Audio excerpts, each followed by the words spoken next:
Alright, so we've gotten from 1 to 100. 1 to 100.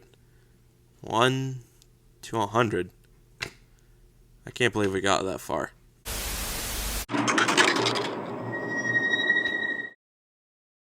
Sup guys, and in this review, we're going to be taking a look at the new Transformers Studio Series Deluxe Class 100 Rise of the Beast Bumblebee. So, I gotta say, Hasbro did a pretty good job on this toy. Is it the best out of the wave? Probably not, or at least on my opinion. Is it still good?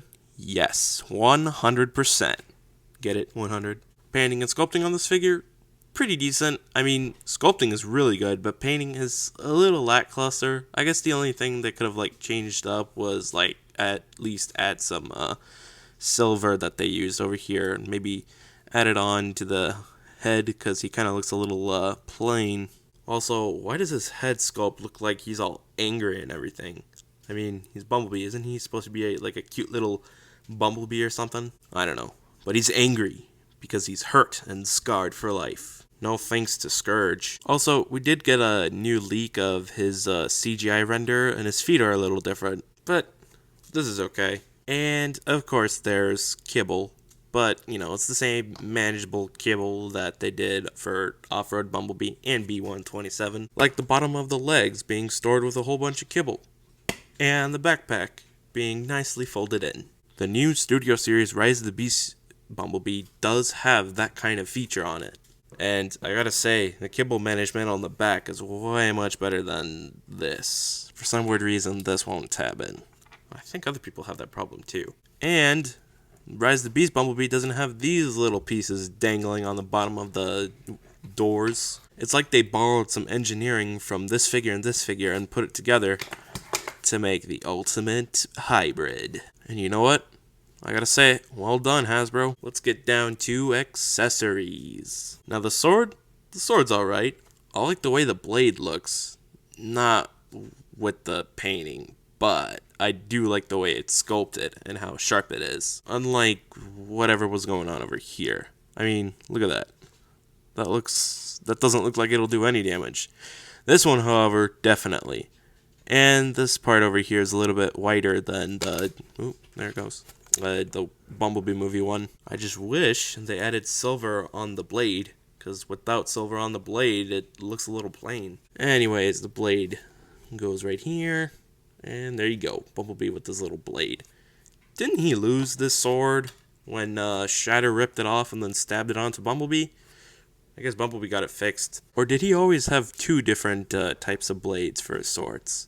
I don't know. I'm going to have to re-watch the scene where he kicks Shatter's butt. Oh yeah, and the Bumblebee movie sword is actually compatible to the Rise of the Beast Bumblebee's arm. And you could fit Rise of the Beast Bumblebee's sword onto Bumblebee movie Bumblebee's arm. Just get in there.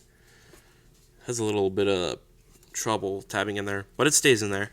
And now for the cannon. The cannon it's interesting, and it's also bigger than the Bumblebee movie Stinger cannon.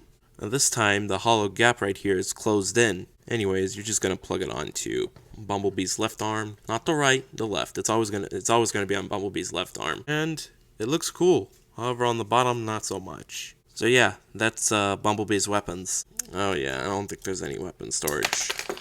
And with that out of the way, let's get down a size comparison. Classic Camaro Bumblebee, Volkswagen Bumblebee, Nest Off-Road Bumblebee, Buzzworthy B127, Cybertronian Wheeljack, the original Classic Camaro Bumblebee, oh wait, I don't have that toy, the Voyager Class Bumblebee Movie Optimus Prime Masterpiece, Core Class Rise of the Beast RC, Airraiser, Cheetor, which is basically the maximal version of Bumblebee, Battletrap, and his killer.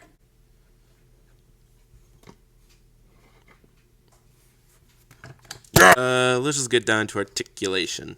Ball joint at the head. Every ball joint could be a swivel and an up and a down. The door wings can move up and down. Same thing with these, except they can move down and up actually. Full rotation at the arm, thanks to this ball joint. Bend at the shoulder, bend at the elbow. Elbow swivel. No wrist swivel. But hey, there's a waist swivel. Legs can spread.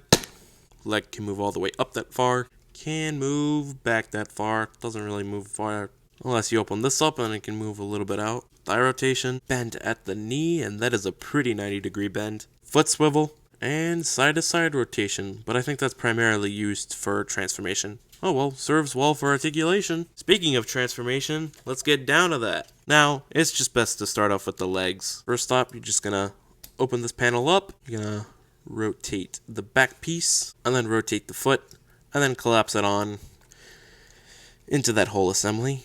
And it'll tab in. Same process applies to the other leg, and you just close them in together, which could be pain in the butt. Come on, there we go. Yep, and there you go, legs are done. And you're just gonna open this whole back piece. You're gonna make sure that tabs in, and that too. Don't forget to straighten out the arms, and make sure you push the lights all the way down. And then you're gonna untab this, make sure it's facing up like this. This looks familiar. Oh yeah. You're gonna close in the arms, make sure they're facing down that way. Make sure you close that in for space because you're gonna need it in case you wanna tab that slot into that.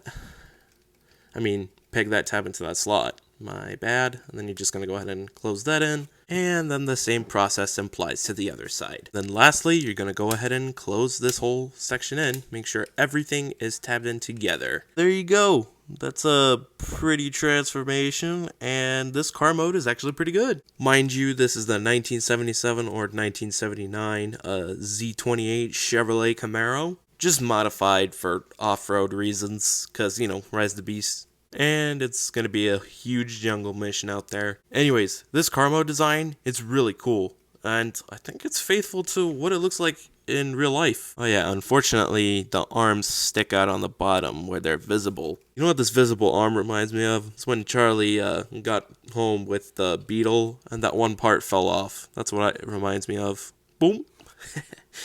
Oh yeah, then there's Bumblebee's head sticking out.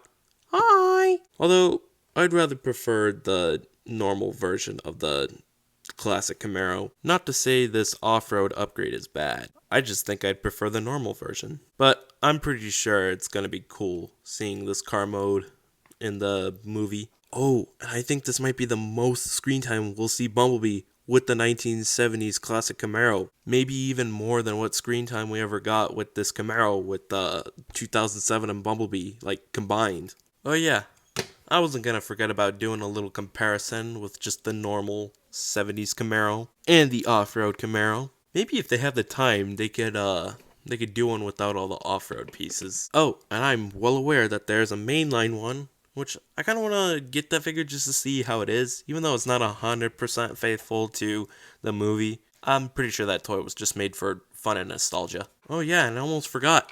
Weapon storage. The sword goes under the car, and the gun goes right on the back of the car, like the other Bumblebees. Not gonna lie, it doesn't really make sense to store the gun on the back. Imagine if Bumblebee's racing too hard to the point where he pulls a transformation muscle that triggers the blaster, and then when the blaster shoots, he's gonna be spinning the whole time. Not gonna lie, that would be kind of funny. So yeah, that's pretty much all I have to say for this guy. If you like what you saw, slam that like button. And don't forget to share this with your friends as well. Be sure to turn on post notifications so that you don't miss another video. And most importantly, hit that big red button. And yeah, I think that's pretty much it. See ya!